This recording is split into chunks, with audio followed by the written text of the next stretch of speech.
Hey everybody, this is Wonderland Book Club and my name is Alice Osborne. Today we have Tracie Barton-Barrett of Garner, North Carolina.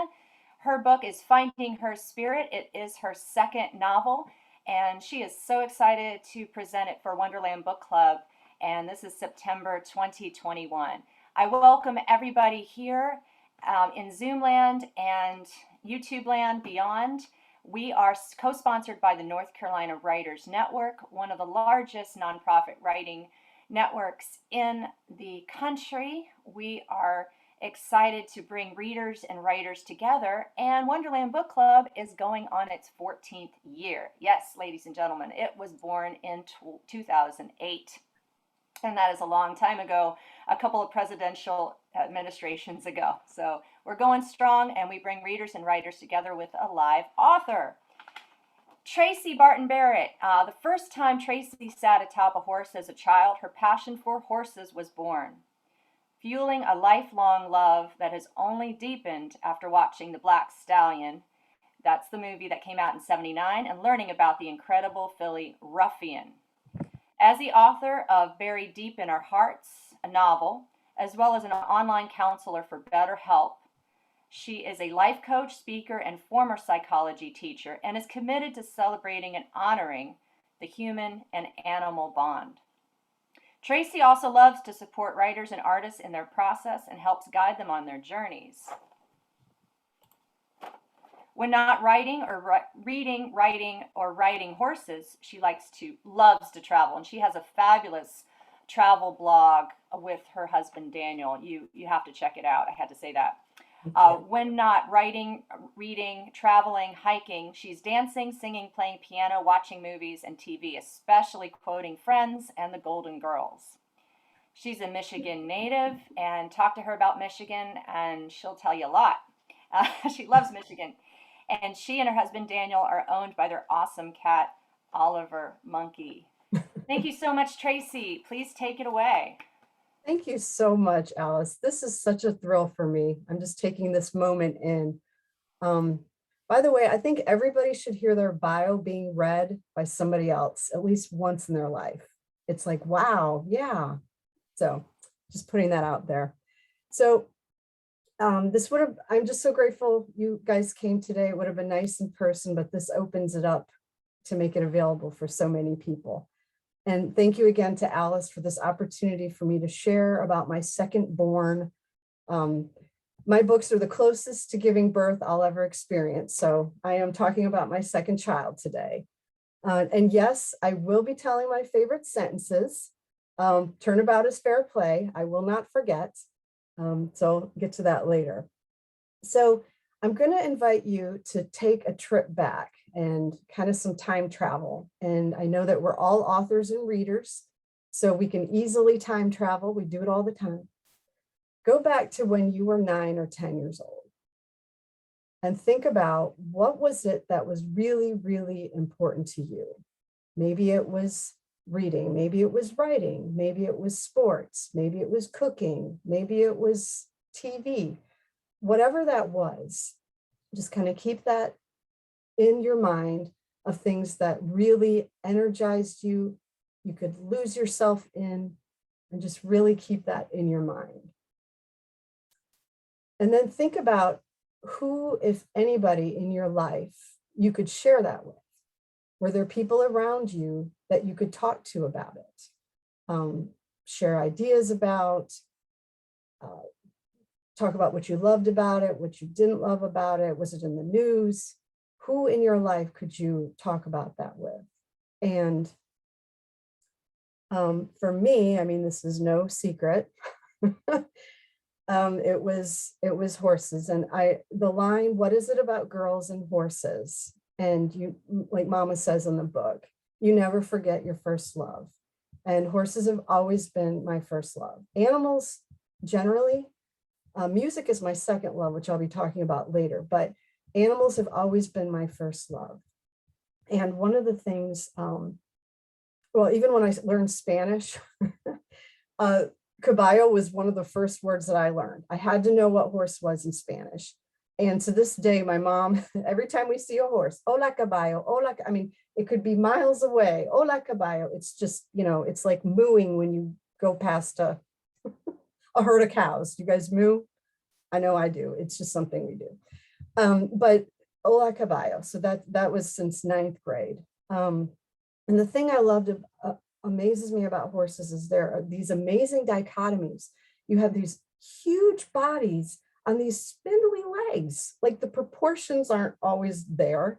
You have these huge animals that should be carnivores. They don't eat meat, they're herbivores. They move like the wind, but they can spook at a paper bag. So there's these huge dichotomies that happen. And then, as Miss Patsy says in the book, they're prey animals. So they're always scanning their environment for threats. That's what they do. And they have, the biggest eyes of any land mammal, always looking. And yet they're sensitive, curious, healing, incredibly intuitive, and they can serve as mirrors to our state of mind, which is why they are in so many healing modalities. A lot of animals are, but horses are definitely used with people with PTSD, behavioral issues, even anxiety, and they have this healing power about them. So I will say Finding Her Spirit is not an autobiography, but Maren's story was definitely informed by my personal story. There's a lot of my history in Maren's story. My parents divorced when I was very young. When I was 7, she remarried. I had visitations with Daddy. They had a child. And when Mom got pregnant with my brother Rob, I wanted a sister more than anything. And like Maren says in the book, what am I going to do with a boy? Boys are gross. The thing is, though, my brother is like one of my favorite people now in the world. And I was 9 years old when my brother was born. So that's true too. I do have a stepsister. And I actually have 2 stepbrothers, and this is an editorial thing too. I had to make a decision not to include those 2 stepbrothers because, and you as authors know this, you have to make a decision about how many characters you want and how that adds to the story. So I basically didn't include them, so my apologies. But I do have a stepsister. The relationship was good for some years, but generally speaking, the Maren Lacey thing is pretty spot on. So now, did you want me to bring up the PowerPoint, Alice, or can you do that? Yeah, let me do that for you. So we've got. And yeah, if you can stay on the cover thing as soon as possible. Yeah, hold on. Yeah, I know this gets a little tricky. But as she's pulling that up, think about a movie when you were younger, going back to that 9 or 10-year-old child in you, that movie that changed your life. And is it not coming up? I'm trying to get the view. Oh gosh. Just go to slideshow at the top there. Yeah, I'm trying. It's getting blocked by the other thing. Okay. Oh, okay. Just the. Hold on. I got it. Okay. Sorry. Let's see. So if you think about a movie that's really important to you, that 9 or 10-year-old, I literally, just go to the left where slideshow is. That's where I go. I guess it's not doing it. Okay. There it is. Okay, so can you go to the next one, Alice, for me? There we go. So before I actually get into the movie, so this is really where I remember my love of horses. So this is me at 4 years old on a pony. And the interesting thing about, thank you, Alice, by the way, I know tech stuff can be the, me on the left there, on the back of that picture, these are actual pictures. On the back of that picture, it says, and my mom wrote this, quote, just try to get me off of here before my time is done, end quote. So she even knew at this moment. And I love how, my legs do not reach the stirrups. at all. And to this day, anytime I get on a horse, the first question, are the stirrups too long? The answer is always yes. They are always too long. I can tell you they'll need to be brought up. So this is the moment, it's frozen in time where I can really remember this. So if you could go to the next one, Alice.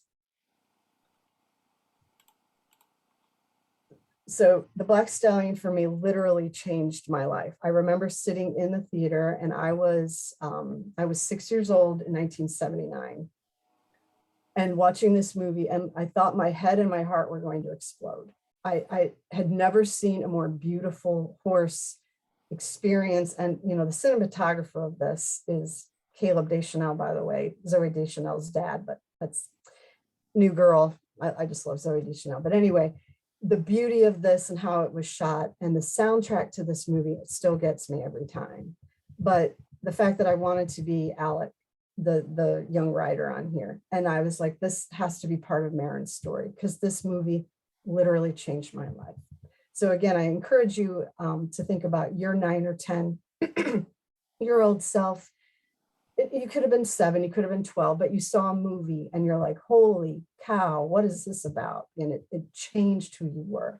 That's what the Black Stallion was for me.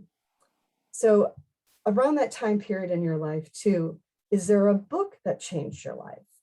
And for me, Alice, if you could go to the next one, it's the book Ruffian. So the book Ruffian here on the left is written by Edward Claflin. And I was just perusing in the library one day, like Maren was, and came across this book, literally changed the trajectory of my life.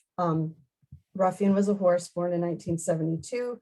She had won all her races. She was a thoroughbred, run all her races against the other fillies so easily that they thought it would be a great idea to run her against the Kentucky Derby, who's a gelding, or sorry, he was not a gelding, he was a colt, a boy that year, because she was so fast.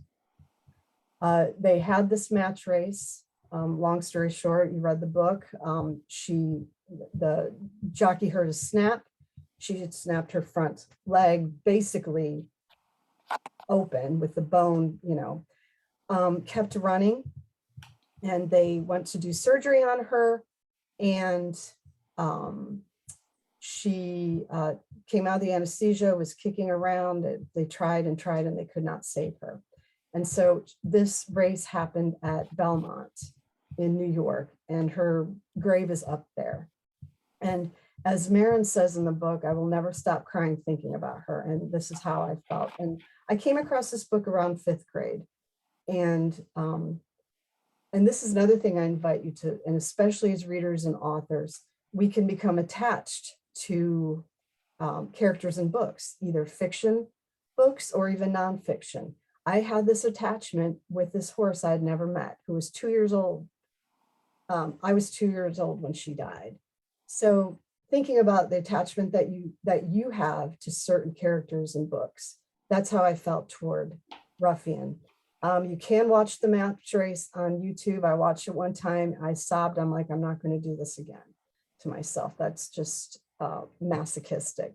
But I did want to see. It's grainy. It's from the 1970s, but it was telecast. And it was almost like a boy versus girl, Billie Jean King versus the guy that John, whatever, I don't remember his name. But anyway, that big boy versus girl thing that they had was a huge media event. But this book changed my life. And because this movie and this book was such a big part of my life, I wanted it to be a big part of Maren's life too. So any thoughts or questions before we move on? Anything? Okay. All righty. So I think somewhere in the chat. Oh, my bad. Okay. Oh, how did it change? Can you go back, Alice? Can you go back a slide? Go back a slide. I could do this. Okay.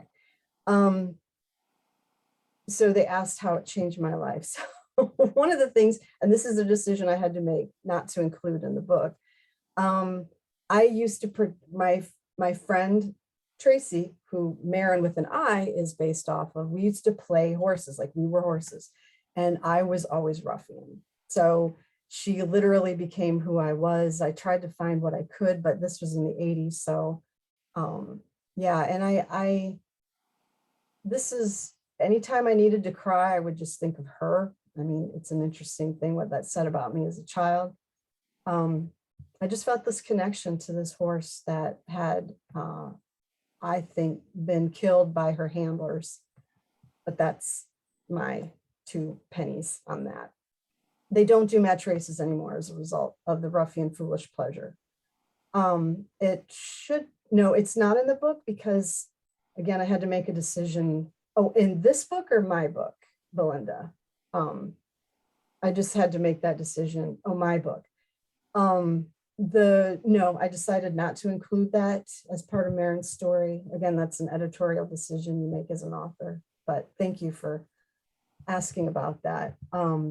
I've tried to see if Edward Claflin is still around. I would love to talk with him. I don't believe he is, but I would love to talk with somebody who knew her. I just, you just have these connections with characters and people and animals that you may have never known. So thank you for asking that. So talking about the genesis of finding her spirit. So in May of 2018, can you go back okay, we'll just stand the other way. There you go. So 2018, I guess we can go forward now since they saw it. I was going to wait, but that's fine. 2018, I was delivered a gut punch. I had been teaching full-time for 5.5 years. My contract was non-renewed and it came out of nowhere. After a good review and had won an award the year prior for teaching. So it was a literal blindsided gut punch. So I was teaching psychology. So I was teaching a subject I loved with students I loved.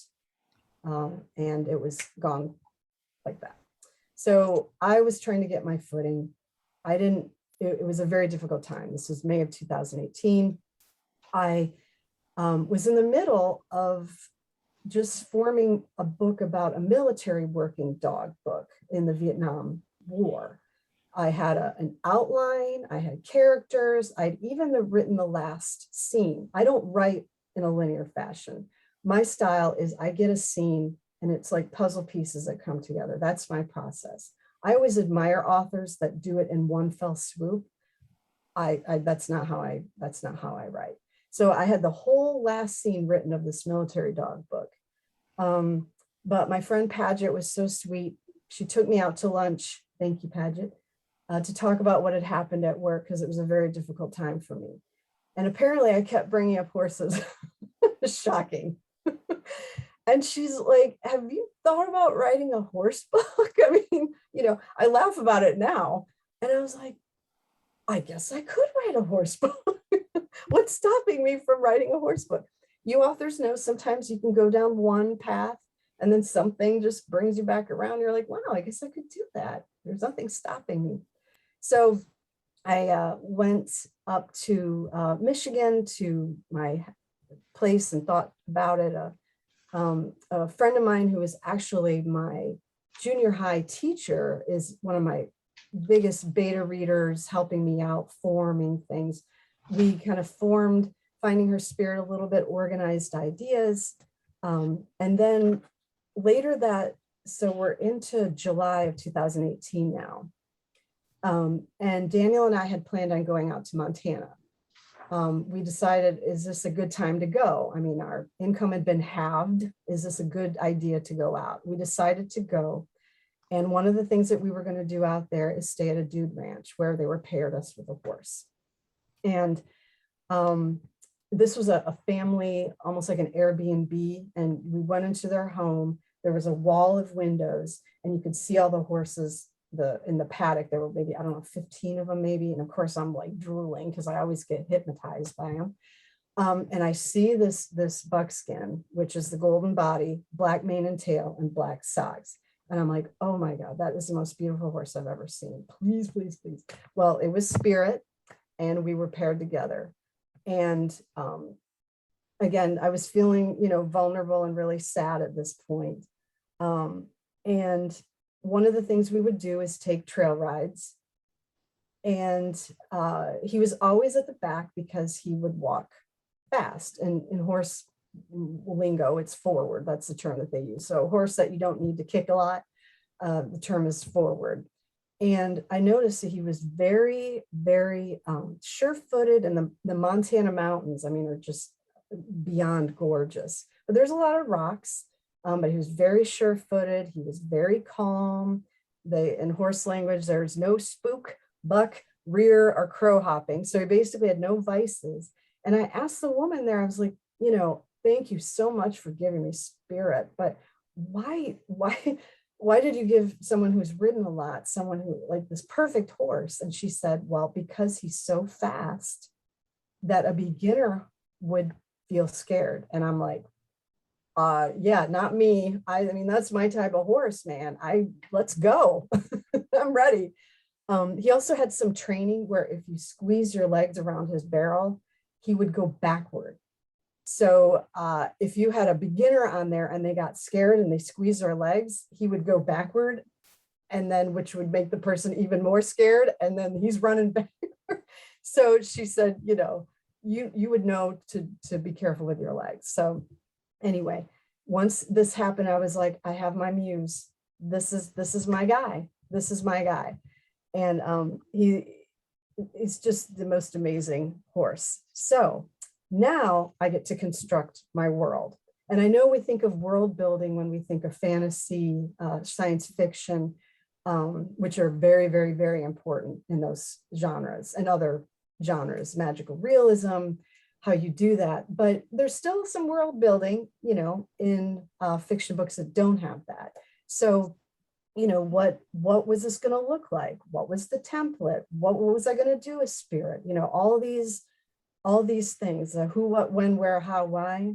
Okay. So I gave a lot of thought to names. Names are very important to me. Those authors, those of you who are authors, might feel the same way or not, but for me, they're very, very important. I've always loved the name Maren, and I wanted her last name to mean something horse, and Markey means horseman. So, and I love alliteration. So Maren Markey, I mean, I was like, this is it. This is her name. Maren Markey is her name. Generally speaking, I will give names. If I don't like a character, I'll give them a name I don't like. So it's interesting. The Maren with an I, Maren's friend, his last name is Briner. I had a bad experience with a Dr. Briner. So I'm like, all right, her last name's Briner. Yeah, don't piss off an author. So anyway, the interesting thing is I kind of diverted from my own rule because I actually like the name Lacey, but for some reason it just really fit for her. So I decided to keep that one.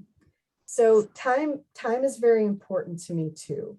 How I organize my life is by dates. And so I thought, okay, why don't I have this be a time? And since 1991, roughly, I have journaled every morning. It's just a part of brushing my teeth, eating my breakfast, I journal. And it's a diary.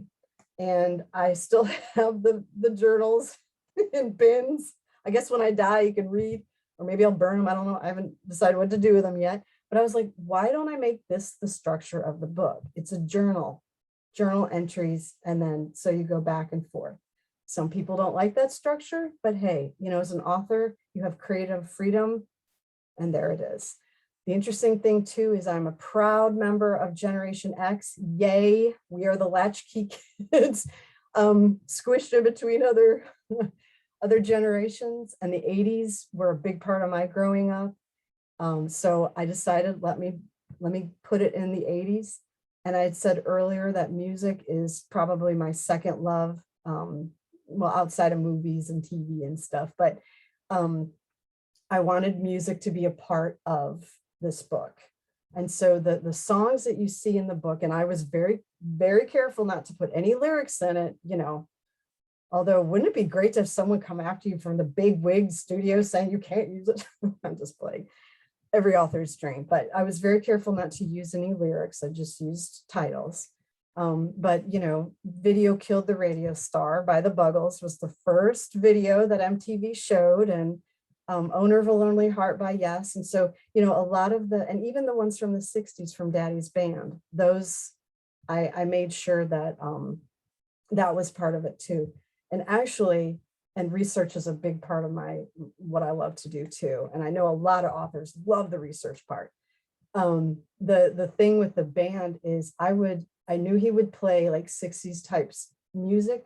So I picked songs that I loved, like Windy by the Association and Taking Me Higher by Temptations, I think. Anyway, is that it? My bad. Can't remember all the names, but I'm not Daddy. But I would go and I would listen to the songs on YouTube and I would try to identify the instruments. And since I knew who comprised Daddy's band and the instruments that they played, I made sure that they could play those songs. So if the songs had a huge brass part, I knew they couldn't play that because there were drums, bass guitar, electric guitar, keyboard, and vocals in his band. So that was fun research for me too. And as soon as I heard a trumpet, I was like, oh, darn, can't use that song. As soon as I heard a sax, nope. Now I might have skipped a few. Those of you who are music aficionados, I might have missed that, but that was fun research on my part. Also, my mother is very musical too. And she sings, plays a little guitar, played the piano, and my biological father, Daddy, played the drums. He really did. And he really, apparently, this happened before I really don't have any memory. People would ask him to play in their band. He was that good. So I come from a musical background. So again, that I felt like that needed to be part of Maren's story as well. And again, there are really 4 parts to the book. I broke the rule of 3. There it is.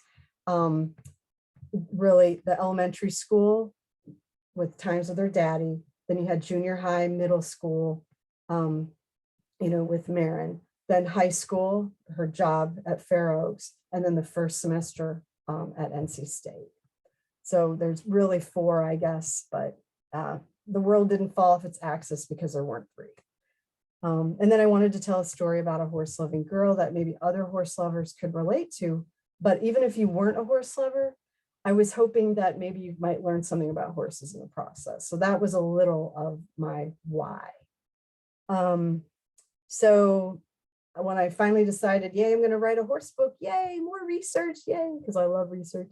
And I thought, yeah, I know a lot about horses. I love them, yay. Little did I know how little I knew. So I'm going to take a breath here. Are there any questions or thoughts as I'm talking now that have come up? Oh, I will say one thing. I'm going to talk more about the process of literally writing it and some of the bumps I had along the way later. So I'll address like more of the publishing type things a little bit later. So any questions or Hey, thoughts? Tracy, I wanted to give you a compliment on your research. It's Alice. And you said in the letter, it was when Aunt Mimi, she said it was in 1991 how Thanksgiving was so close to Christmas, and my birthday is December 1st, and that was the absolute worst birthday of my life because I came home from college and then my mom was horribly mean to me, and then that day on Sunday was my birthday, traveling back to Virginia Tech where I was a sophomore, and nobody remembered my birthday except I do have a Far Side mug of the kid pushing the door when it's a pull door, and he's a School for the Gifted. And I still have that mug, and it reminds me of 1991, how it was the worst birthday because it was so close to Christmas. So thank you for that. That was really cool to see that nice little Easter egg. Oh, well, thank you. And I appreciate you recognizing that. Every day in the journal articles, I did do research on it. If it was a weekend that she would have with her daddy, I made sure that. So I was Googling 1991 calendars. I was Googling 1998 calendars, and I would literally look at the dates and make sure everything lined up. Tracy. Yes, sir. As a reader, you have a different experience sometimes than the writer. I understand how you did this to write it in 1991. But as a reader, I was thinking, is there something different about that period? And as I was finishing the book, I had this image that the book will continue. Because, I mean, she goes to Australia and said there may be a book about what she does in Australia with horses. And it's a little bit the experience of the book. When the book is set in the present, you imagine, well, the future we don't know. But if it's set in the past, it gives you the opening to think that the story continues. And I don't know if you plan to write another one, but that's the way that I absorb. I couldn't really find any reason why it should be in the past and not in the present. Yeah, I think it was more just my own story. I think that was a big part of it because all the dates line up for me. So that was the reason. It was very close to who I was. Now to answer answer your question, you know, as an author, if someone asks, are you going to write a sequel? It's like, oh, I hadn't really thought about it, but maybe I will if there's enough interest. I mean, you know, if you care enough about the characters, which is as an author, you want the reader to care about the characters. That's number one. Either you hate them or you love them, but you have some emotional investment in the characters. So that's your, you know, one of the biggest thing, you know, compliments is if someone says they want you to write a second book. So I haven't been terribly inspired to write a second one, but there every once in a while it'll come up and I'll say, all right, well, I could see how things happen in Australia. I mean, does she and Chase, do they end up together? Is there, you know, it's interesting. So we'll also see. a chance to travel Australia, which could be fun. Well, the funny thing is my husband's like, well, then we have to go to Australia. I'm like, okay. I didn't even let him finish the whole word. It's all research, right? I mean, so yeah, so that's, and I always knew that she was going to go somewhere, but it was in between Australia and the UK. But the thing around the UK around that time is there was a lot of upheaval that was happening. I might not be getting everything clear here for 91, but definitely in the early 80s and the late 80s, you have the IRA that was really big there. And I didn't want it to turn into, I didn't want that to deflect from the story. And I didn't want to incorporate that into the story. Another book could easily incorporate the backdrop of what was happening in the UK, but I didn't want that to be a big deflection. So, did that answer that question?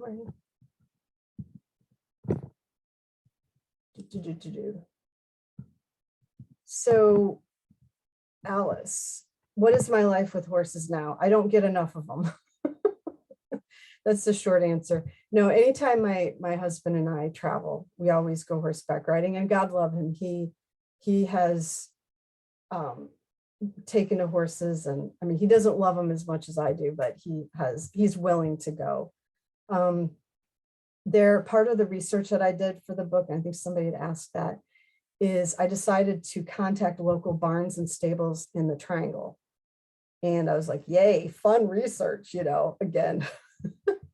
I love doing research, and now I can do physical research to really get what is involved with owning a horse, because there's so much. The other thing is and so there's one in Wake Forest called Easy Horse Ranch, or a stable, and she's got lessons and trail ride, and they've got a farm. I did an event there last April, actually. Yay. And Alice and Paget were there. I appreciated Alice Osborne. They're supporting me for that. But I was able to go there, and now I'm able to literally just go out in the pastures with the horses, and all I do is pet them, and, you know, just stick a fork in me, I'm done. I'm in heaven. I'm literally in heaven. I can feel my head reboot. It's just a reset for me. It's one of the best meditations outside the beach for me. The other thing I did is I joined some Facebook horse groups. And Tracy, Paget has a question for you. I'd like to say something about Tracy's event out at the stable. If any of you get the opportunity to join her at a stable and listen to her speak, it's a very immersive experience. I've never been to, and Ed said this too, I've never been to a presentation as compelling as that. Just seeing her in her element just added to the experience. So if you get an opportunity to see her around horses, please do it. You'll be glad. Oh, Paget, What is the stable? Name the stable again. My It's daughter called- is very much into horses. She has a horse at McNair's, and I would Oh. love for you to meet her. Or I oh, would love for her to meet you. either way. Okay? I need your email, so I'll put you Yeah. in touch. It's called Easy Horse, ESI, capital HORSE, Easy Horse, and it's in Wake Forest. Okay. And Cassie she's amazing. The owner, she and her family and her parents own it, and it's one of the most laid back stables I've ever been to. The dynamics of stables is also something I could have easily gone into. There's a lot of drama that can happen at stables with the people. And I Right. decided to leave that out of the book because that could have gone down a rabbit hole, but Easy Horse is amazing. Paget, thank you so much for saying that. I literally could have, having people I love surrounded by horses, I literally, that's heaven. That's heaven for me. Do you ride Weston? Oh, what kind of saddle? You were in heaven. Oh, Yeah. may I say something? Oh, hey there. I apologize for being late. I'm also a horse lover, just way deep in my heart. And I wanted to put a plug in for a wonderful horse organization that you may not know about, Hope Reigns, located in Durham. They, for free, they pair rescued horses with children who have experienced or are experiencing trauma. This is a tremendous service and it's free to the families. And actually the lady who's the CEO, her name is Kim. Your story reminds me of her because she also had a horse in her early life, and then she talks about her college. But I just want to advocate so much for this wonderful place, Hope Reigns. I really love it. Thank you, Susan. Thank you, Susan. Isn't it amazing when people rescue horses and then rescue the Yes. people? It's a beautiful symbiotic experience. Thank you for Thank saying you. that. Thank you. Tracy, I don't want to keep on, but there's yeah. an organization in Pinehurst called Prancing Horse. Have you ever heard of it? I haven't, no. Well, it does exactly that same thing, and it has raised enough money now so that it has its own farm, and it uses horses for therapy for children initially, and recently for soldiers who have been traumatized. So they come over from the Fort Bragg area. So look that up. Prancing Horse is the name of the organization. I made a note of Hope Reigns and Prancing Horses. So thank you both for, again, as I had said at the beginning, therapies just ooze from horses. It's such a natural thing. Even if you're not a horse person, you can learn a lot because they are mirrors, they're in the moment, and they can reflect what's happening in real time, sometimes even more than talk therapy. Or it's a good adjunct. Let's see, what am I like? Let's see, I love you. Well, thank you, Christy. Thank you for joining today also. So I decided not to use lyrics. I just, because there were so many other areas of research, I decided not to do that, even though I would love to. Lyrics to me are, and Christy also has a book that's coming out that's very music focused. If you all want to. That's why I asked, because I had a nightmare of a time dealing with song lyrics, and like you wound up I took them all out.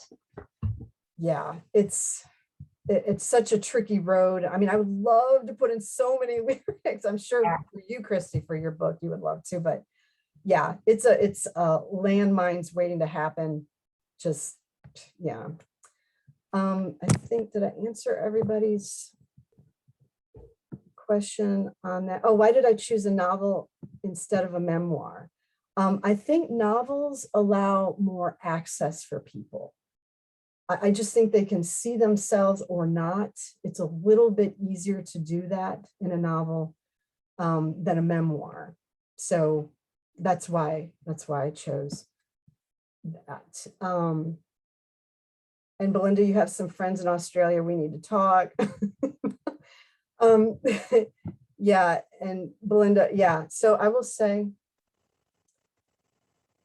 yeah.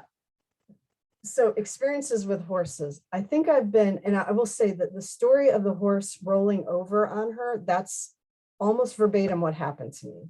I was taking lessons with a horse named Friday. Friday wasn't there. They gave me this horse that had no business being ridden. I mean, you know, this is awful sometimes what humans make horses do. No business being ridden. He was hot. He was sweaty. He didn't want some 9-year-old girl on his back. He's like, yeah, I'm not feeling this. I'm going to roll. And so he went, I mean, the scene is almost exactly what happened. And I still credit, even though they weren't probably running an incredible place there. Again, this was in the 80s. I still credit her as saying, the instructor, if you don't get up now, you may never get back up, because I was scared. I mean, this, you know, half-ton animal rolls, and they kick their legs out when they roll. They're not just, I mean, I could have gotten hurt. I could have gotten kicked in the head. I was terrified. And I just remember thinking, yeah, it's so easy for you to say that, lady. But she pushed me and I'm like, I don't want to go on. I'm practically crying, getting back on. I'm like, okay, all right. And so I'm glad that she encouraged me to move through it. Since I've been, bucked, reared, stepped on, but generally speaking, a lot of spooking, but I stay on. That's one thing. I have good balance, so I can stay on. Not a fan of the spooking, but understanding horse psychology, they're not doing it to be, they're afraid and they're not feeling confident. And that just means, and again, it's something that to check in with your own self, because they pick up on your energy. It's an amazing thing. They're like, you don't seem real confident. Something's wrong. What's wrong? Why do I have to be scared? So it's this immediacy with them. But yeah, I understand it can be very, very amazing. Oh yeah, at McNair's. Yeah, I actually knew Caroline McNair before she died. May she rest in peace. Yeah. So I think Tracy, if you had not gotten back on that horse when the woman told you to, do you think you'd have walked away from horseback riding? I think it would have taken me a lot longer to get back. I think I would have had much more anxiety, because anxiety, avoidance strengthens anxiety.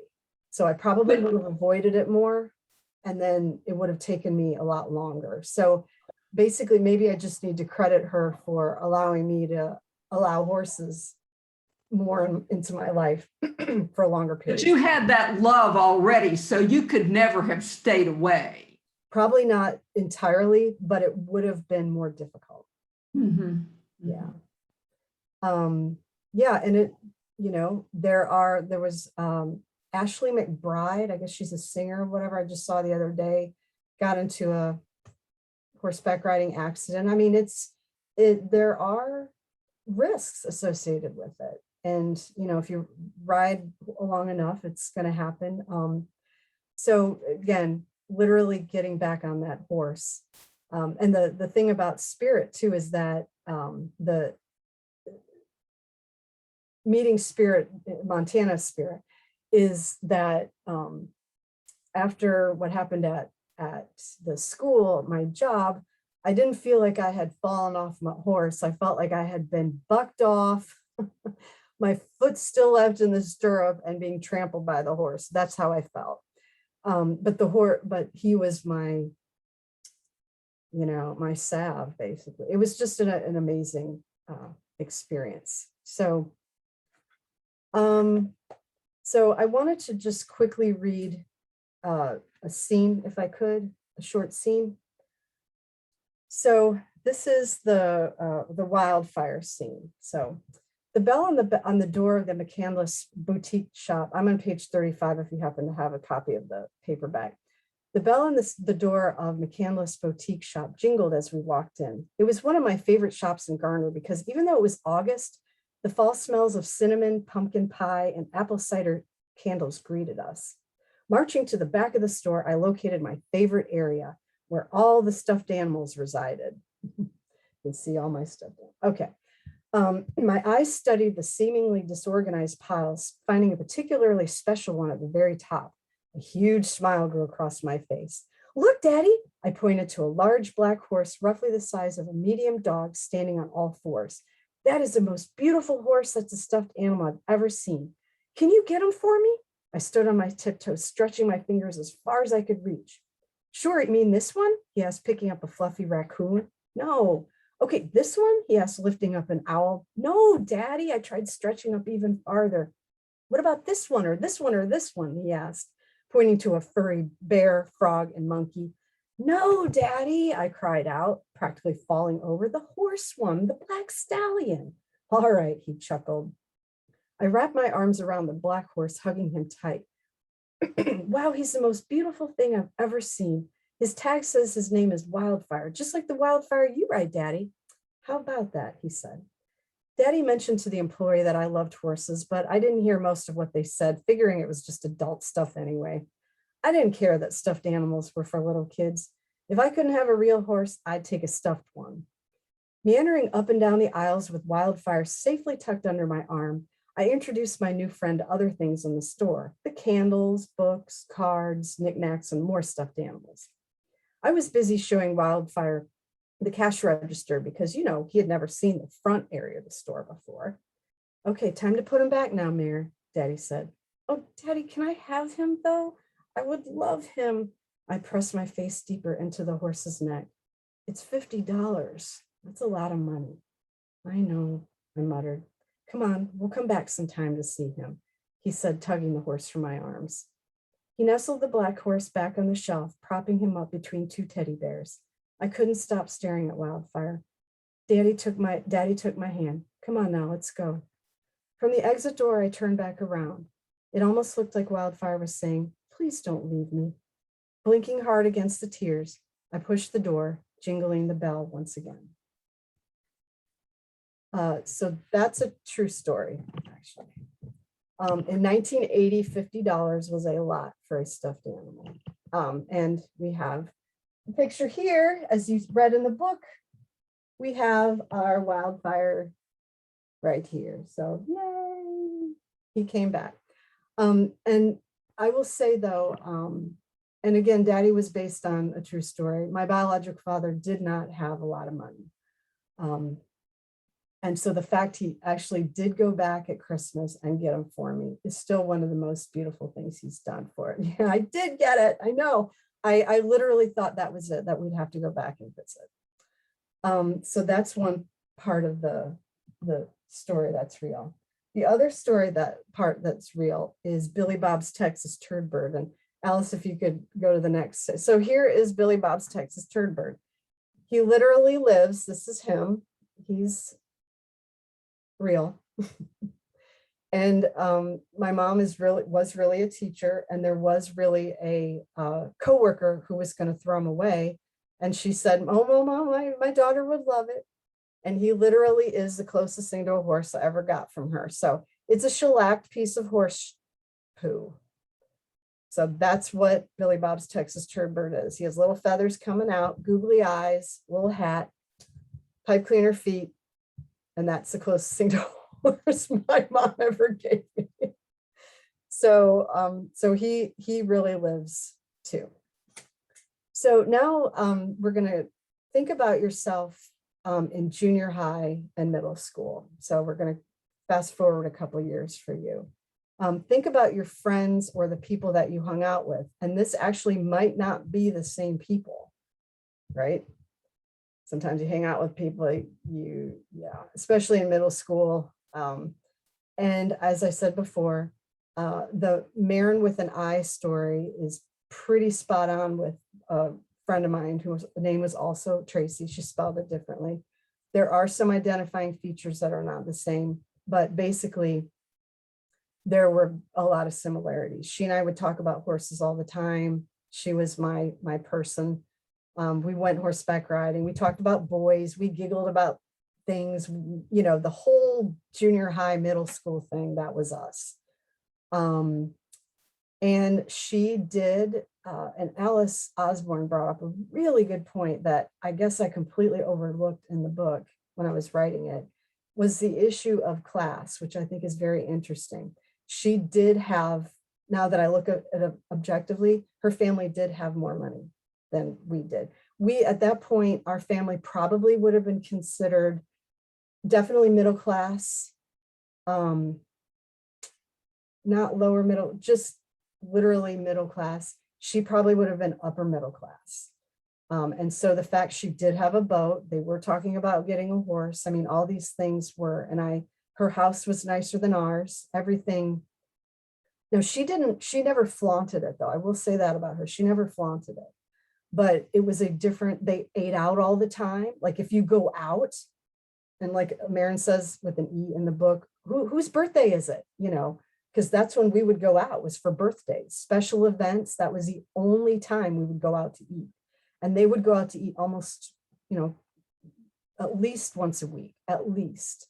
And to me, I just couldn't, you know, she got money for her grades. We got pop, or what you guys would call soda. In Michigan, we called pop. Joanna knows. So, you know, it was a different way of growing up. And we did have this falling out. You know, now we would call it ghosting. I mean, I know you use that term when you're dating, but it can also happen with friends, where she just stopped talking to me. And developmentally, psychologically, junior high, middle school is a very difficult time, and it's particularly for girls and friendship. So the cafeteria scene is true. All of that did happen to me. And what's interesting is I had two people separate, independent of each other, tell me that the cafeteria scene touched them. The eating alone in a school cafeteria, how difficult that is for students to be experiencing. It was a very lonely time. She was basically my only friend at the time. And so, you know, you just create new people. And I will say, like in Maren, choir, when I joined the choir, that was my tribe. That was my saving grace in high school. Those were my people. So, but it's interesting how these two women in their 70s, independent of each other, so that scene really, really touched them. And they'll say, even when they go to conferences pre-COVID, go to conferences and stuff, who do you sit with at lunch, and starting a new job, who do you sit with? And like all these feelings still come up of not wanting to be alone when you eat. I just think it's an interesting, fascinating thing. Then the next thing I wanted to talk about is your first crush or kiss. Now, this could have been in elementary school for some of you. And again, your first kiss and your first crush might be two different people, because if you ever played Spin the Bottle, does anybody not know what Spin the Bottle is? Okay. So, you know, your first kiss might not have been your first crush, just the bottle pointed at you. But think about who he, she, they, whatever pronoun you want to use, were. Do you remember their name? All that. And so I will say, though, that the Maddie Chase storyline is fiction. Boo. Or you could call it wish fulfillment. See, in fiction, is it, you know, you can decide which one you want to go with. So that whole storyline is fiction for me.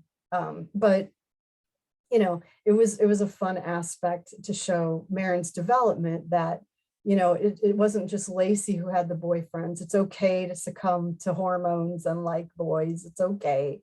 And so, you know, so she had that. And the Echo at camp is based on a camp I used to go to, a horseback riding camp. And so I was like, why don't, you know, you have the kiss at camp, and, you know, it's the whole thing. And so that's how that came about. And then I was like, I want this to come in later. So that's why, and I didn't want the name to be the same. You know, sometimes people change their names when they get older, you know, 18. So that's why I had it where, you know, the psychology class, she sits down with the roommate. Spoiler. Okay, yeah, there are lots of spoilers. So when you think about your high school days, though, well, before I get into that, thanks, Tim. Thanks for coming. Let's see. Bye, Christy. Oh, yeah. Yeah, road apples, definitely. Mike, that's yeah, that's what we call it too. There are other words, but yeah, that's a nice way of putting it. So if you think back to high school, would any of you go back to high school? Raise a hand. Would any of you go back to high school? Kay might, Alice, Paget, some are like, "Hmm, yeah. No It's amazing. way. There's no way I'd go back to high school. Forget it. So that's a no. Learning was the only thing, taking hard courses, and that was it. It's Yeah. horrible. It's always an interesting question to me to ask if people would go back. I would go back only if I had choir. Although I did very well in school and actually loved school. I love learning, but loved my teachers. And that's actually why I had the teacher kind of save Maren when she was eating alone, because I do believe metaphorically that teachers, and I'm still friends with some of my old teachers, which is weird calling them by their first name. It's like, I still call you Mrs., but I just think teachers are amazing. Not only because I was one, but my mom was a teacher for years. I married a teacher. I mean, teaching is a big, big, big part of who I am and who formed me too. I was blessed with very, very good teachers, but it's a very interesting thing. I know with COVID now, some students are really, really struggling, or last year when everything was shut down for people, really struggling doing it virtually. And some students were like, thank God I don't have to go to school. So it's an interesting way of looking at some students viewing the same situation, which is, life. We have a situation and then we've got different ways of looking at it. So for me, place is all so important. Alice, can we go back to the PowerPoint? Is that possible to go back?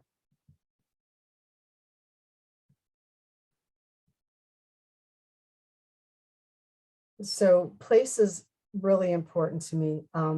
Buried Deep in Our Hearts, the first book that I had was set in Michigan. So yeah, if you just stay on this one, set in Michigan. I decided to set this one in North Carolina, but have some sort of representation of Michigan because again, it's amazing. But so Mackinac Island is a little island in between the lower and the upper peninsula of Michigan. If you haven't been, it's one of my spiritual homes, one of my favorite places in the world to be. And I knew it had to be a part of the story. So this is the Grand Hotel. There are a couple movies that have been, read the book, a couple movies that have been filmed there somewhere in time with Christopher Reeve and Jane Seymour. It came out in 80 or 80, or anyway, a long time ago, was filmed there. And the Grand Hotel was built in 1887, and it's known as the world's largest front porch. It's 660 feet long. And I absolutely love this type of architecture in hotels anyway, this late 19th century, early 20th century hotels. Yeah, I haven't seen The Shining, so, but anyway, this type of architecture to me is very amazing. So I knew this had to be part. In 2019, right before everything shut down, I did get one of my bucket list things taken care of and got to stay the night in the Grand Hotel. I mean, it's just mind blowing how beautiful it is in there. So you have this island. So you have history, which I love. You have island. You have to take a ferry there because it's an island. So I got my water fixed. You got horses, hello, because they don't allow cars on there. There have been a few exceptions. I'm not going to name names. There have been a few exceptions which really angered this native Michigander, Ganian, whatever term you want to use. But cars are not allowed on the island, so you have horses and bikes.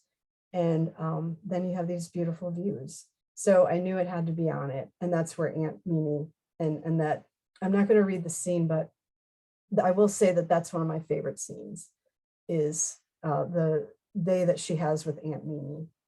And then the talk they have at night in the bed. those talks between characters in the evening in bed, there's something about that that feels very warm and inviting. And it's like people feel open at that time, especially after a long day, to share what's going on. And so I knew that Mackinac Island had to be a part of it. I do want part of my ashes there after I shuffle off this mortal coil. It's just one of the most amazing places for me. Alice, can you go to the next slide? And so here we go. So part of Aunt Mimi's thing with her letters was talking to Maren and saying the horses come in around April and then they leave in the fall. And not many horses stay on the island because it is in an island in the middle of northern Michigan, so it gets cold, but most of them will leave. And so I wanted, but when they arrive in April, they write articles. It's like this big thing. Here come the horses, and they all come on the ferry. The only way you can get to this island is by a ferry, including horses. So it's this big thing, and everybody's welcoming the horses in the new tourism season, because obviously summer's their big tourism. They also got hit by COVID pretty bad, but then in the fall, when they leave, there's kind of a tucking in. Everybody's going to their winter homes for their winter naps, and so this is what you see, and they just kind of round them up, and horses are amazing. So so that's part of the place that I wanted to include, even though it was set in, the book is set in North Carolina. So any thoughts or questions before so these are the draft horses. They'll have, I will be going back to the, it'll be a little bit before I go back to the PowerPoint. Yeah, those are the draft horses that pull the carriages. They're also riding horses that I didn't include in that, but those pictures I thought are just really striking, how they bring them all together and how it's this big thing. It's like the opening of the season for them. So would any of you want to go back to college? Would you want to be a freshman in undergrad again? Would anybody go back? Yay, so no for Alice O, yes for Alice I. Yeah, so thinking about your first semester, Belinda, yes, thinking about your first semester in undergrad. And I did want to include this as part of, again, I broke the rule of 3, but I wanted to include this as part of Maren's story because I wanted to show her being independent. And I knew she was going to go somewhere, as I said before. Paget isn't going to believe this, but I've never been to that area of NC State. I researched it all online and got pictures and found out. I've been to the campus before, but I had not been to Burgos Sullivan. I had not been to that area. So I looked at the pictures, looked at the years and made sure everything lined up. But yeah, so I didn't do all my research in person. But yeah. Well, you could have saved a lot of time and just asked me. I could have done that too. I could have done that too. Yeah. So, I also wanted to show at the very beginning, Maren did enjoy traveling. I mean, she says something at the very beginning. I don't know if I'm going to live in North Carolina or Garner my whole life. When the girl from Australia visits, inquire how excited she gets, so I didn't want it to come out of nowhere that she decides to do some of her schooling overseas. So that's why I wanted to show some of those little seeds planted there at the end. The other thing I wanted to talk about is the role of mental illness in the book. So this was in the 1980s. Things were not discussed as much as they are now. Issues of bipolar, and the story of Maren visiting Daddy in the hospital, that's actually a true story. I was told he was in for a back surgery, but I was young. And I don't fault my mom for saying that, but it made enough of an indelible mark on me that I did want to include that as part of the book and part of Daddy's story. It was also important to me to show Daddy as layered Clint, I made very one-sided on purpose, but Daddy was, here was a person she could talk about her biggest love with in the world. He got excited talking about horses. When Swale died, the 1984 Kentucky Derby, when Swale died, the difference between Mama's reaction and Daddy's reaction. So I wanted him to be, supportive of this side, but also show a side of him that was not really complimentary. So yeah, so that actually did happen. I researched what the side effects were of some of the bipolar meds at the time. Dry mouth is part of it. So when he asked for a Pepsi, it's because of the dry mouth. So I wanted to include all those things as part of how he felt when she visited him in the hospital. So that was the bipolar part. The other part of it too is that it was somewhat subtle, but I don't know if you picked up on it. She, as myself, suffer from SAD, seasonal affective disorder. So when it gets cold, which is why we're living down here, because you're like, why are you not in Michigan? Because, and Joanna knows this, the cold in Michigan is very different than the cold here. I mean, it is booger freezing cold up there. I mean, it is really cold, icicles on your face. Just, but with SAD, seasonal affective disorder, it's the amount of sunlight and the cold plus getting dark really early affects me greatly. And that's why I couldn't live full time in that. So when the fall came, it was I could start to feel this thing coming over me. The interesting thing is when I would teach about SAD down here to my students here, what's SAD? When I would talk to people in Michigan, they're like, oh yeah, oh yeah, oh yeah, oh yeah.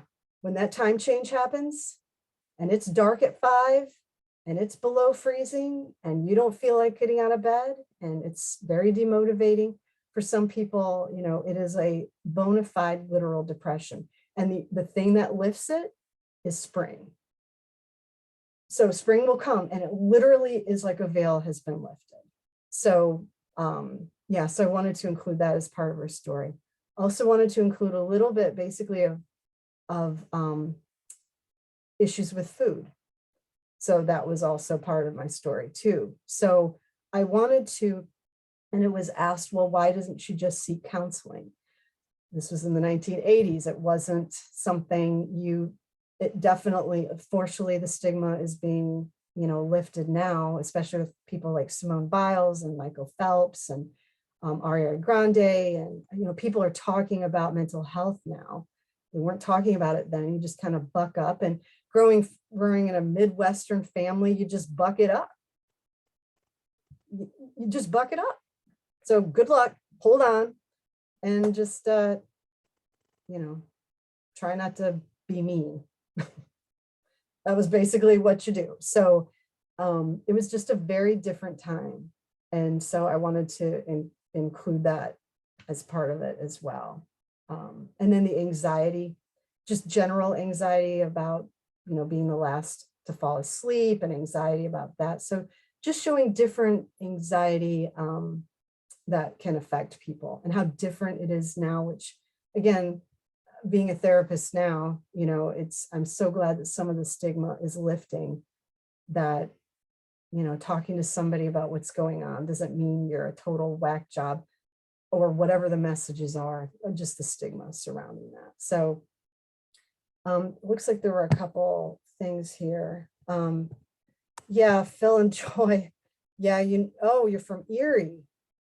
Yeah. Where are you? Yeah. So you guys know, you know the snow too.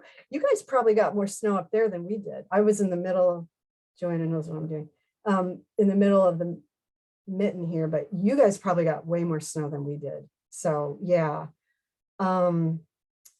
Yeah. Iceland has a different viewpoint, I think, of things than we do in America. So that I have visited Iceland. It's amazing. It's like you're on the moon. It's an amazing experience. But you're right. Why do we call it mental health? It is physical health. It's your health. you know, you're dealing with something, you need some support, go to a doctor, there it is. You take meds or you don't take meds, whatever whatever works for the person. Betsy, it was great to see you. Thank you. Yeah, well, don't get me going on medical insurance, Belinda. And the need to diagnose so people get reimbursed. That's a whole other issue. But yeah, it's a very complex issue, but I'm glad a lot of the stigma's starting to chip away at that. So, and yeah, Denise, you live near Chicago. Yeah, winters, well, Chicago, there you go. And you guys had even more wind up there. I mean, that wind, whew. I love Chicago though, by the way. Yeah, yeah. Well, I might do some more writing about mental health. I'm just glad more people are talking about it, that's all. And, you know, as Alice said in my bio, I'm doing online therapy now. And so that allows access for therapy to people that might not be able to do it in person for various reasons. So that's my, yeah. So, kind of moving into that, I do believe that there are instances in our lives where life takes a crowbar to your knees and knocks you down. And if you're lucky, you only have one or two of them in your life. But there are these times in our lives that just knock the wind out of us. And for me, for Maren, I'll say it was for Maren, it was Spirit's death. And I will say, I went back and forth on this, whether to have Spirit die or not. I went back and forth. I was thinking, well, maybe he'll get really sick and then come back. And I'll just say, I cried every time I worked on that scene. Every time I worked on the scene, I cried.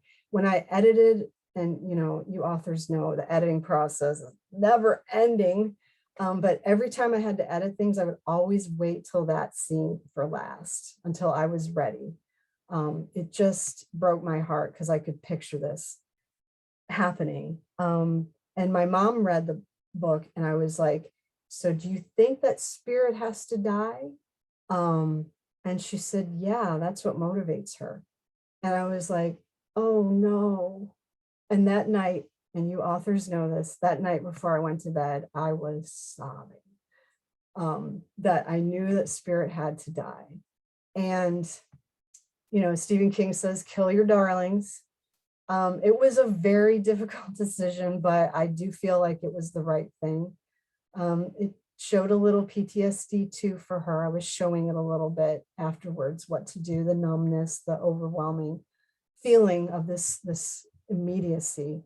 Colic is the #1 killer of horses. It can come out of nowhere. That was part of my research too. Sometimes it can be stopped, but because horses can't belch or vomit, when they have these issues, their guts literally get twisted. And like Mr. Bucky said, keep them walking, keep them walking, keep them walking. Do not let him lie down.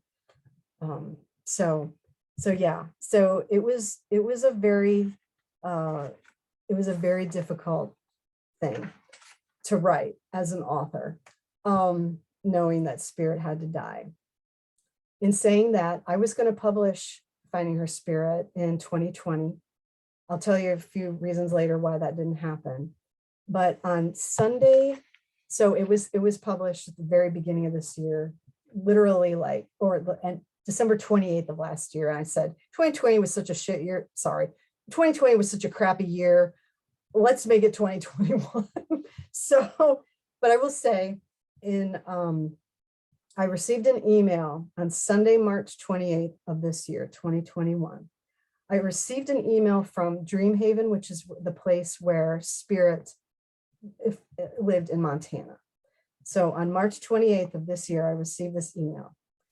It is with a very heavy heart I send you this message, but I thought you ought to know before it went to our Facebook page. But Spirit broke his front leg in the pasture this afternoon, and he is now in horsey heaven. There was nothing anybody could do about it, and it was the kindest thing for him. So Alice, if you'll go back to the PowerPoint for a second. If you know in the book, one of the things is Mr. Bucky makes a bracelet for Maren. And little did I know that this was going to become the reality.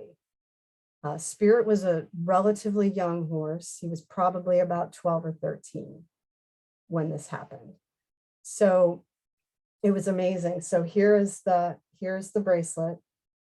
This is Spirit's hair. This is hair from his tail.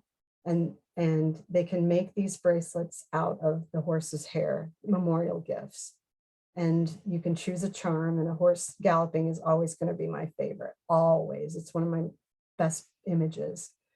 And so I thought it was incredibly beautiful and generous for them to reach out to me, because I hadn't had much interaction with them. And this was back in 2018 when we were there, but they knew that I loved this horse so much. And so when I thanked them profusely for letting me know, and I said, I know this sounds kind of weird, but did you save any of his tail? And could I have some? And so they mailed part of his tail to me. And then this is what's made from it. So Spirit is literally a spirit now, and wasn't there when I was writing the book. So yeah, Leslie, writing can be very prophetic. So I feel very blessed that I have a part of Spirit here with me always, because this horse literally changed my life. And I just want to wrap with one last short scene here. Retrieving and tacking Spirit, I'm on page 301 if you have the paperback with you. Retrieving and tacking Spirit up in record time, we made our way through the woods leading to the big oak tree.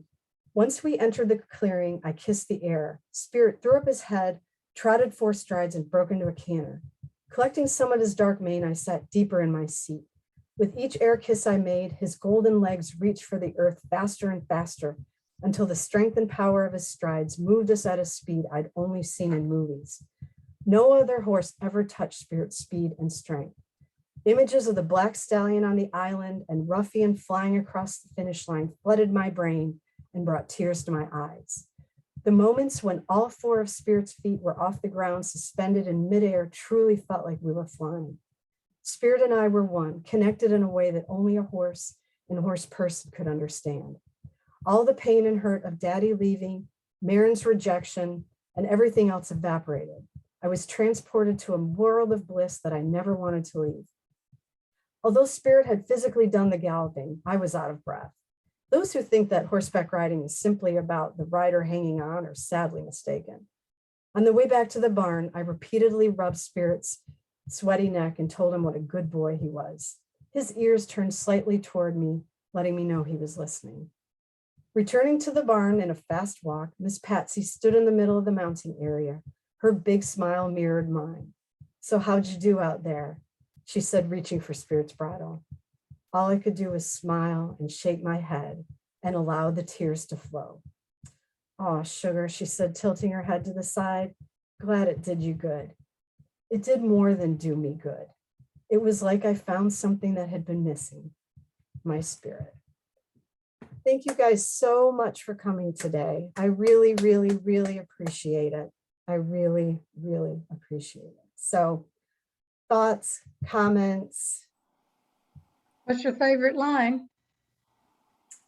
Yes. What's Oh, your favorite Tracy, line? before we answer that, can we have a really quick group picture before more folks leave?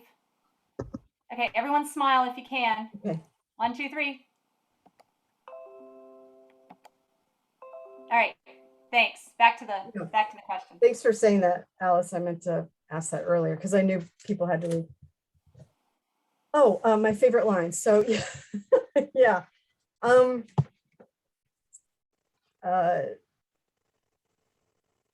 is it? Pinguino, the cat at the barn.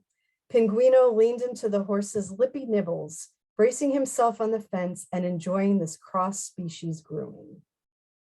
That's one of my favorite lines. And I just love the way that came together, but also horses and cats together. I can't get enough of those two together. I love watching cats and horses together. Those two absolutely crack me up. They're so funny. Cats just rub against their face and they'll sit on their backs and just get in their little meatloaf positions on their back. And I love watching cats and horses together. So Well, there are always lots of cats around every barn. yeah. Horses keep it and up, man. cats go together. Right? They do. And dogs do too, but and as I said Not as in the much. book, Yeah. you know, dogs are predators. And so their way of being in the world is a lot different. I always said dogs are predators, horses are prey animals, and yeah, dogs are predator, horses are prey animals, and cats are hybrids. They're this predator prey hybrid because technically they're predators. They've got talons, they got teeth, Right. but they act like prey a lot of times. So they're this little, you know, evolutionary interesting thing. So yeah, cats are gods. Yeah, and they don't let you forget it. I will say the next book I'm working on is a cat book because next to horses, I love dogs, you know, I love, but cats to me are, they're special and they get overlooked. But yeah, so that's my favorite. Yeah. Any of your favorite lines that you liked out there? That's a good one.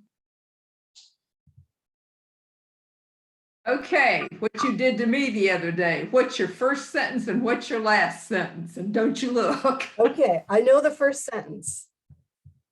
Well, does somebody else want to say it? Because I know it. Anybody know? Tell it to us. Okay, 3 more years is the first sentence. That's the first sentence. The last sentence is inhale on 4, hold for 4, exhale on 8. Yes. I think I could say, what's the third sentence from the bottom on page 147? And you know. Good job, Tracy. Thank you. I was prepared.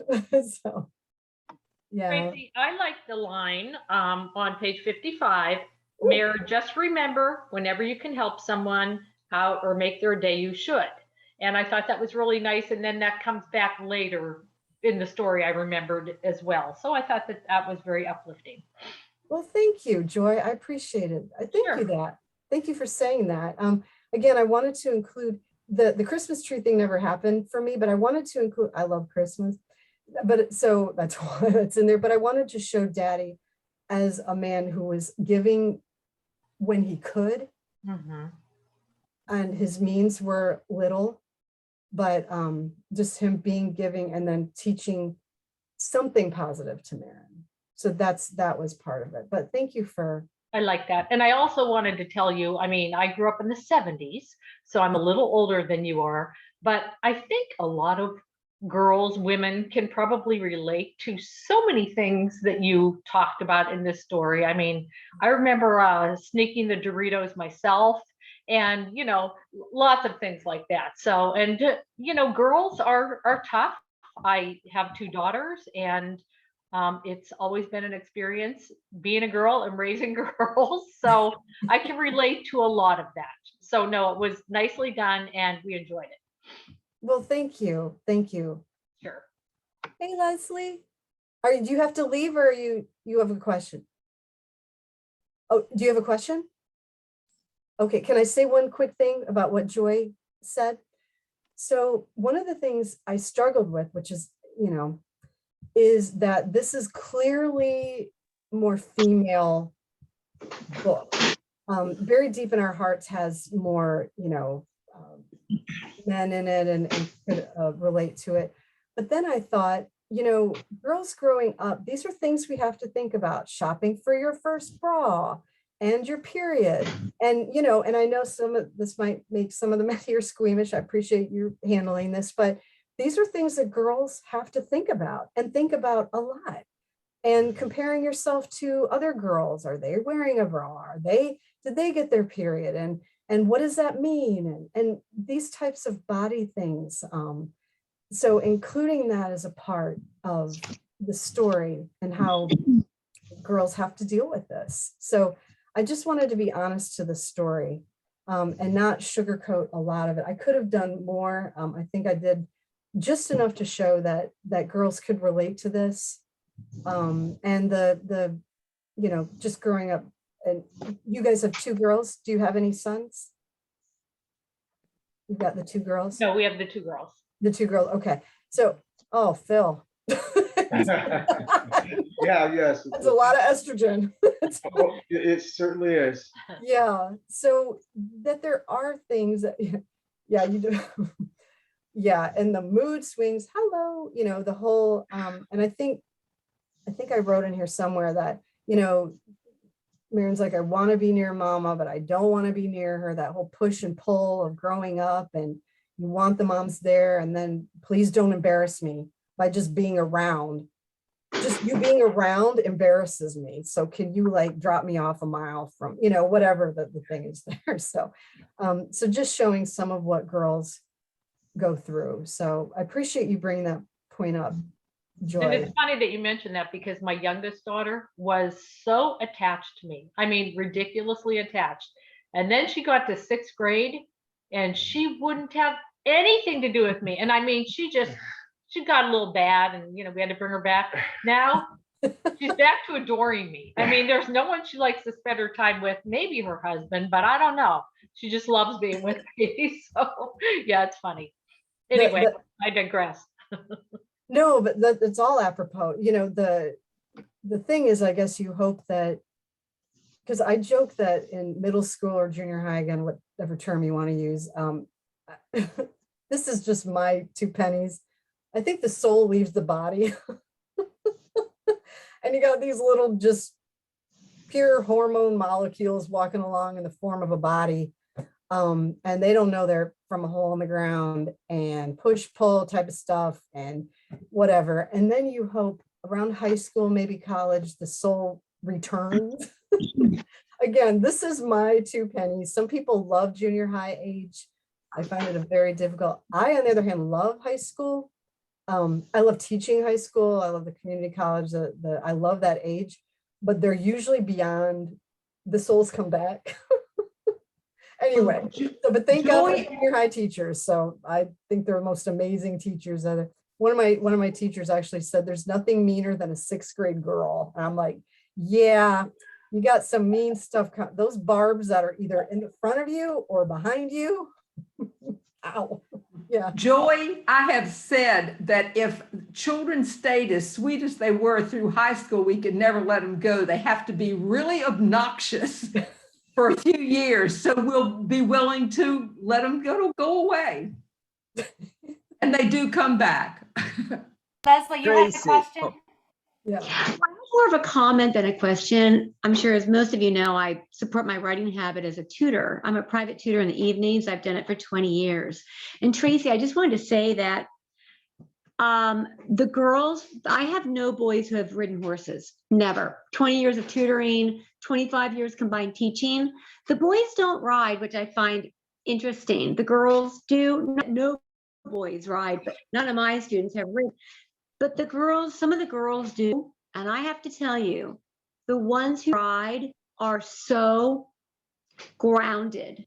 Their grades in school are better. Their love for their parents seems somehow less strained for a middle schooler or high schooler. There's just something so grounding about it. Can you maybe respond to that? I mean, the thing about horse world is there's so many different entrances into it. So, Maren's story was finding strength in horses when she didn't feel grounded. Maybe your students, do they ride English? I would imagine down in New Bern area, they're riding English. Yeah, it's all English. So far, everyone has ridden English. I just noticed that the girls who ride compared to girls who don't, who say maybe don't do any sports or don't do anything, they just seem they seem centered. Like they seem more mature. Yes, and grounded means just centered. They seem centered. Like they seem more balanced than I ever was when I was a teenager.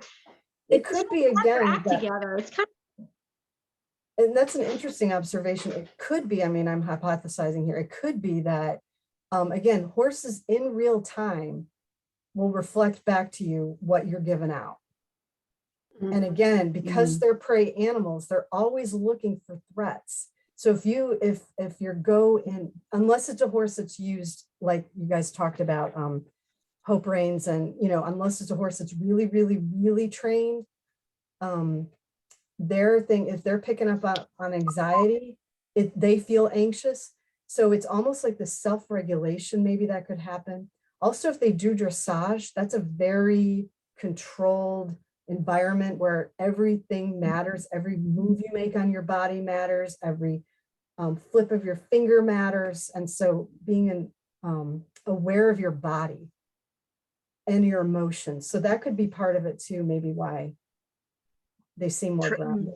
Interesting. Tracy, I have actually two things that I want to thank you for. One is for the book itself, which I think is extremely well produced, artful in the way that you combine the dairy with also the text and the design. It's really a beautiful book. The other thing is something that I noticed in this book. It's a book that has a lot of horses, and they are horses. They live horse lives. They do horse things.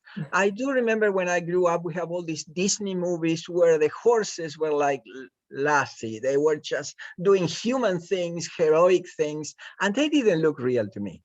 But in your book, we really get to experience that life. And I think that's the value itself of the book.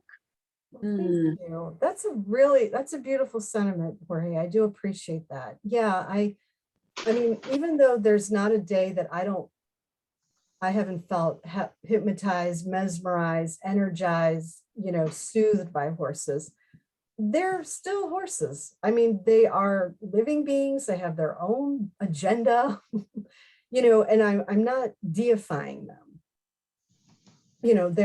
They're doing their own thing. They got their own schedule, which usually consists of grazing. But thank you. I appreciate that you were able to see that they were real. Yeah, and they feel more real than in other books, and especially in young adults. Sometimes we take things like cats or dogs and we make them feel like people. And I think that to some extent is a mistake, because it creates heroes out of them instead of being part of our lives too. So I think that's something to be rescued also from the book, although we tend to think in people only. Well, thank you. Thank you. I guess I tried not to anthropomorphize them and just show them as, living out in the paddock. And horses literally have to eat every couple hours or they will get ulcers. This is why they eat all the time. And so, just showing them is real. But thank you, Jorge. I really appreciate that comment. Just a little bit about how it was produced. And thank you again, Jorge, for paying attention to, as an author, every single, there's so many decisions that go into creating a book. Everything from the cover to the font, to the front, to the back, to the, oh my God, there's so many bloody decisions to make. And I purposely, it's very important to me. I self-publish. It's very important to me that the book look professionally made. It's very, very important, because we do judge a book by its cover, literally and figuratively. It's not our greatest trait as a human, but it's a reality. So it's very important to me. I will say the cover, and I saw this image, the silhouette. I love silhouette pictures. I just absolutely love silhouettes. Another author had used this with a different colored background. It was more oranges, reds, more of that tone. And so when we were looking at the cover, I'm a lavender purple person. My eye goes toward that. So we changed it. But I felt like I was taking it from the other author. She didn't have it as her cover. She had it as her marketing items. So she had it on a poster.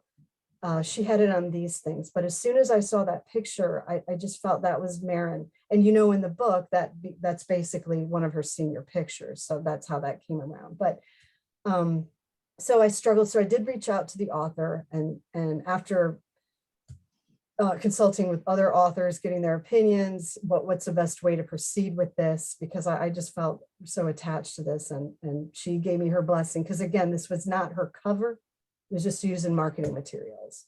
So that was part of it. The other thing too is that I wanted to have different fonts to show the journal entries from the memory and her thinking about it. So that became an issue. Very, very long, detailed, painful story short. I reached out to one formatter.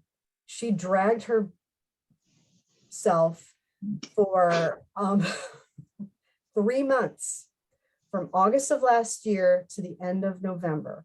Those of you who are authors know that this is a critical time for books. This is book birthday time. The fall and holidays, this is the time when books are released. And she dragged herself. She finally said, I can't finish it. And so right around Thanksgiving of last year, I had to find a new formatter. Thank God I found one. I mean, I was in tears. I was a mess because I just wish she had been honest. She had some things going on in her life. I just would have appreciated saying, I'm sorry, Tracy, I can't finish your book. 3 months.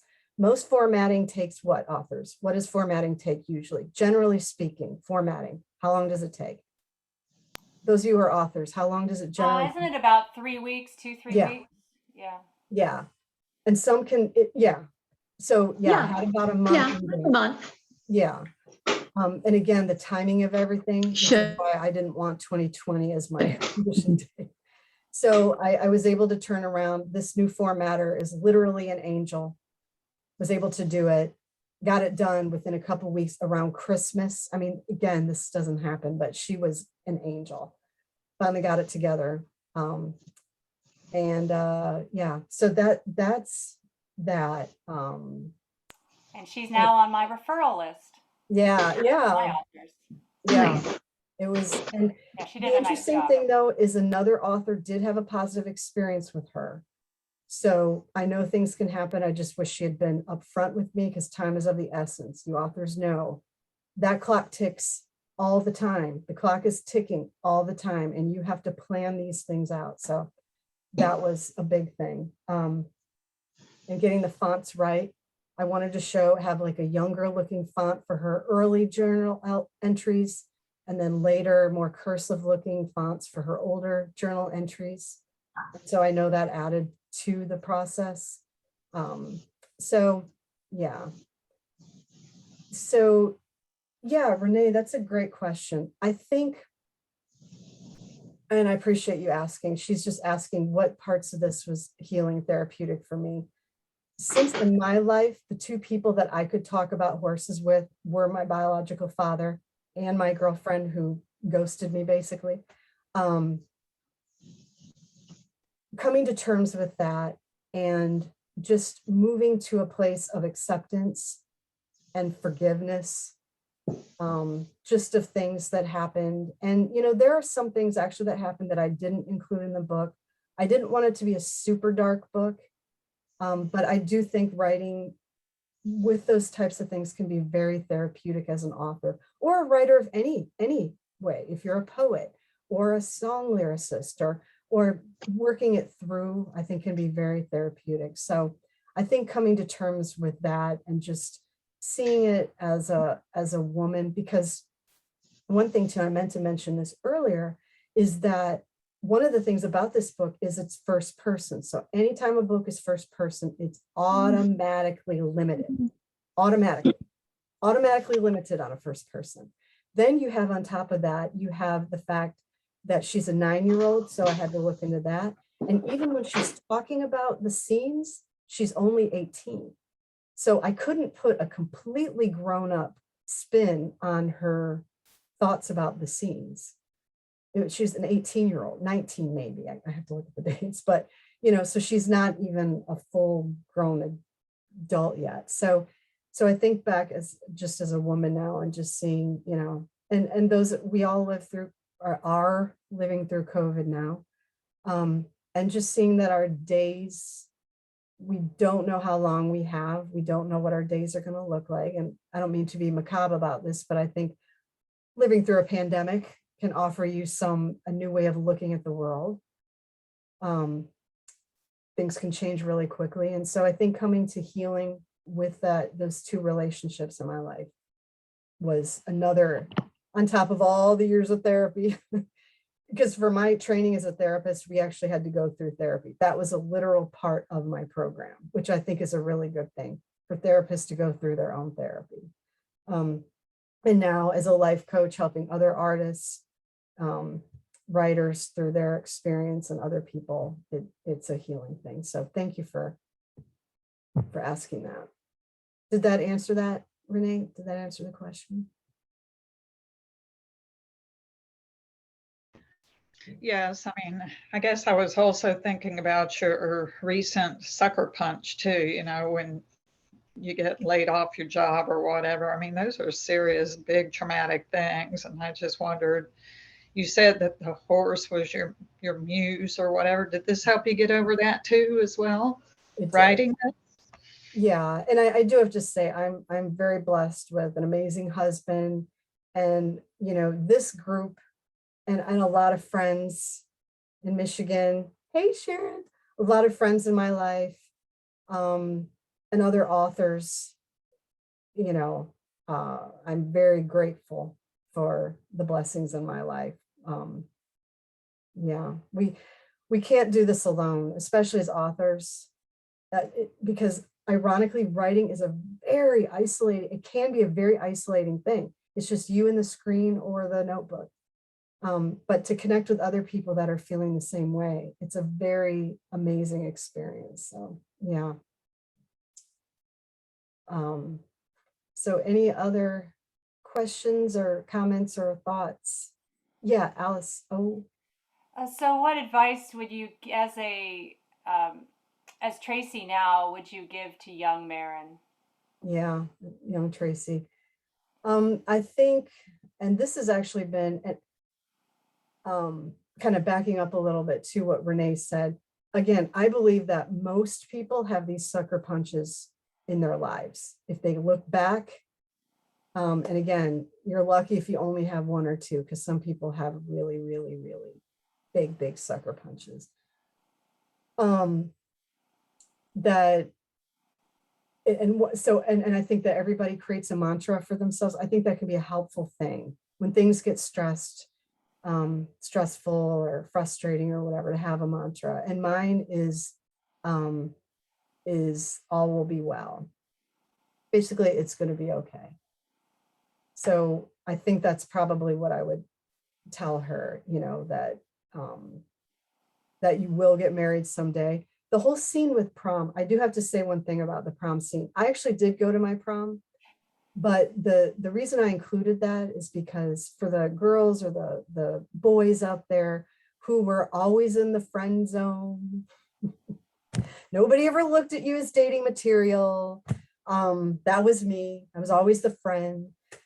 So I included that just as part of her story, but just knowing, even though you're the last of your friends to get married, you will get married, and it ultimately will be okay. That's basically what I would tell Maren / my younger self. Again, Maren's story is a little bit different, but she's definitely informed by my story. And I think just reminding, and that's actually a good thing to think of yourself too. What would you tell your 9-year-old self? What would you tell yourself at 12, 13, 15, 16? That's a good question. Yeah. Yeah. I felt that I was always looking at myself from above and like, what can I do to write? Because this isn't good, but it will get better. That's why I was always in this like zone of looking at myself above myself. Because I said this is not right to be in this kind of house, but it will get better. But I had to have, our friend Barbara Claypole White, the disassociation. I had to disassociate. Yeah. That was I didn't even know I was doing it. But yeah, I had to start disassociating when I was, I guess 8 or 9 years old in order to survive the environment I was in. But yeah, your book was great. And I was wondering about the edginess. I wasn't expecting edgy stuff from a young adult, but the sex part of Daddy, that was just no one has mentioned that yet. That was pretty intense. Yeah, and that was a little bit of creative license on my part. But Oh, yeah. I just see things as fiction, Tracy. I never assume. So. Oh yeah, no, I just have to say that. Although were definitely he was a very charming man. But yeah, so. No, I just wanted to say I liked it. I mean, I liked the edginess, and I liked okay, the reaction, and I liked how you wrote it. That was. Oh, thank you. Yeah, and I was trying to make it a little, like if someone picked it up, it wouldn't be really obvious, but it'd be like, oh wow, well this is well there you go. There you go. I will say that the scene where she's you just made me think. Alice is so good for y'all. I'm just saying, she's an amazing, wow, just support. Because you made me remember scenes I had forgotten. But Maren needs a fan at night to get out the white noise and to help her sleep. And she makes a comment about the squeaking couch in the other room, and and it must be hard for them to sleep. I mean, as a 9-year-old, it was fun to write that from her perspective, like what they might think, versus somebody who's a little older, like, oh my God, Daddy, will you just give it a break? Yeah, it layered more for Maren's character and made me like her even more. How she, I was like, I don't know, it's like, I don't know about this character, and then you're like, oh, she's pretty cool. She's funny. I mean, she's really up on things, even though, her life is going through so much. I mean, it was just, and it just seemed like disappointment after disappointment. And I think in the prom scene, I was like, really, it just kind of just going, oh, and she got another one, and the only safety is Aunt Mimi and Ms. Gardner, thank God. So she did have, and of course, Mr. Bucky, he's awesome, and Miss Patsy. So there were, she had heroes in her life, and and her mom also was a hero. I mean, who else was the one who was paying for her time at the farm? It was the mom, unless it was Aunt Mimi. I don't know, but it could have been. So the mom was always driving her and taking her, even though maybe she wasn't always focused. But I would say the mom's was always doing the right thing as much as she could. Well, thank you for mentioning that too. Yeah. So even though the mom was busy, she was driving all the decisions, going to camp, and why don't you get a job because you're feeling depressed because of Maren, and driving a lot of these decisions. So even if it seemed like she wasn't completely available. And as a mom, I was just, I'm so terrible. I was gonna say I would look in Maren's trash can for the or the recycle bin for the torn up Doritos, and I would have investigated. That was my frustration. I would have, because that's the kind of mom I am. I'm always looking in trash cans and looking under beds, looking for crumbs, for food stuff. But that's me. So. Yeah. Well, she had just gotten remarried and was trying to get her footing and working, it's different moms, different styles of moms. I was like, okay, that's a different mom than me. That's all. Yeah, different styles of mothering. That's right. That's right. Those of you who have biped children, each have your own style of what that looks like and what that means, and different styles. So I think that's, but any other questions or comments or thoughts? I hope I answered everybody's question.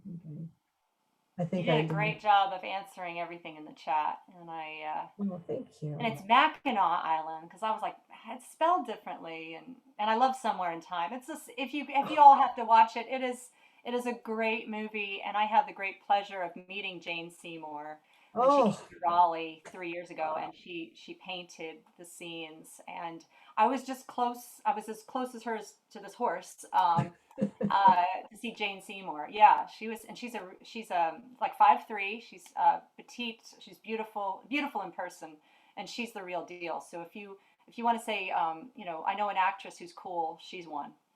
Yeah, yeah, it's amazing. I didn't like pennies as a result of that movie, but if you haven't seen it, I mean, Oh yeah, no, no pennies.